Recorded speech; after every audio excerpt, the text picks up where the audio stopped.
The Reagan of the Left, May 24th, 2007. The Dish. I went to see Obama last night. He had a fundraiser at H2O, a yuppie disco restaurant in southwest DC. I was curious about how he is in person, and I'm still absorbing the many impressions I got.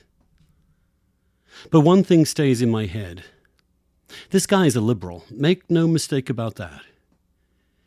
He may in fact be the most effective liberal advocate I've heard in my lifetime. As a conservative, I think he could be absolutely lethal to what's left of the tradition of individualism, self-reliance, and small government that I find myself quixotically attached to.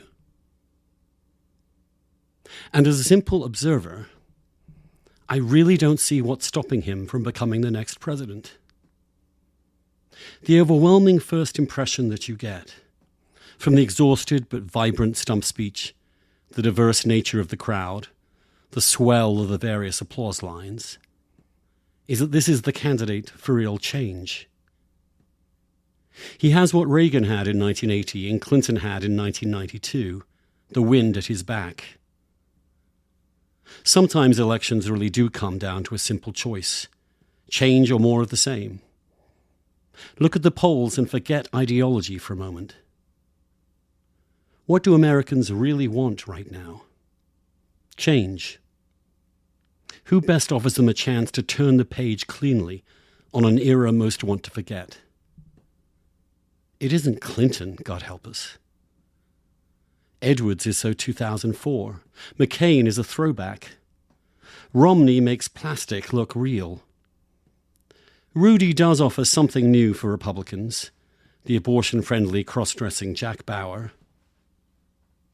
But no one captures the sheer pent-up desire for a new start more effectively than Obama.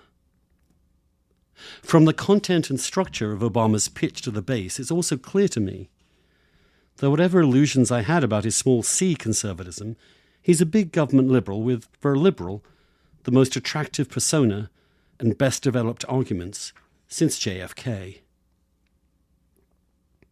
I fear he could do to conservatism what Reagan did to liberalism. And just as liberals deserved a shellacking in 1980, so do conservatives today. In the Bush era, they have shown their own contempt for their own tradition. Who can blame Obama for exploiting the big government arguments Bush has already conceded? And just as Carter branded liberalism in a bad way for a generation, so Bush and his acolytes have poisoned the brand of conservatism for the foreseeable future.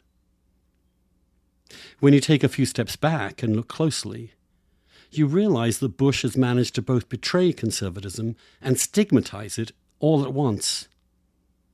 That's some achievement. Obama's speech began and continued with domestic policy. War? What war? There was one tiny fleeting mention of the terror threat. Yes, this is the base. Yes, the base's fixation is ending the war in Iraq. Yes, you can make an argument that withdrawal there now is a boon to the terror war. But Obama didn't make that argument. And it seems to me that the two biggest obstacles Obama will have next year are residual racism and concern that he doesn't fully grasp the seriousness of the Islamist terror threat. He's been proved right on Iraq, I'm sorry to say. And that good call and the reasons he gave for it in 2003 will surely undermine the case against his quote-unquote inexperience. Inexperienced, he'll rightly scoff? If experience means backing the Iraq war, I'm glad I don't have as much of it as Clinton and McCain and Giuliani. But he must tell us how we are to stay on offense in this war, if he's to win over warriors like me. To listen to a stump speech 5 or so years after 9/11 and wait for almost half a speech until he mentions it is disconcerting. And yet it's also bound up, surely, with his appeal.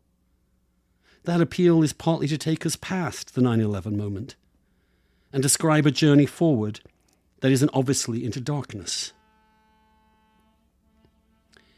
Two other further impressions. At a couple of points in his speech, he used the phrase, "This is not who we are." I was struck by the power of those words. He was reasserting that America is much more than George W. Bush and Dick Cheney, and Gitmo and Abu Ghraib and Katrina and fear and obstinacy and isolation.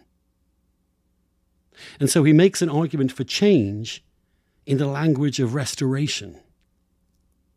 The temperamental conservatives in America hear a form of patriotism, and the ideological liberals hear a note of radicalism. It's a powerful, unifying theme. He'd be smart to deepen and broaden it. My favourite moment was a very simple one.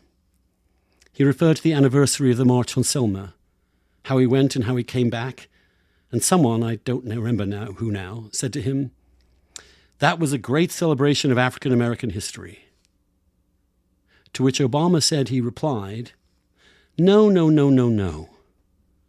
That was not a great celebration of African American history. That was a celebration of American history." Yes. Yes. There's a reason for his wide appeal. The overwhelming question for me at this point in this historic campaign is a simple one. Who will stop him?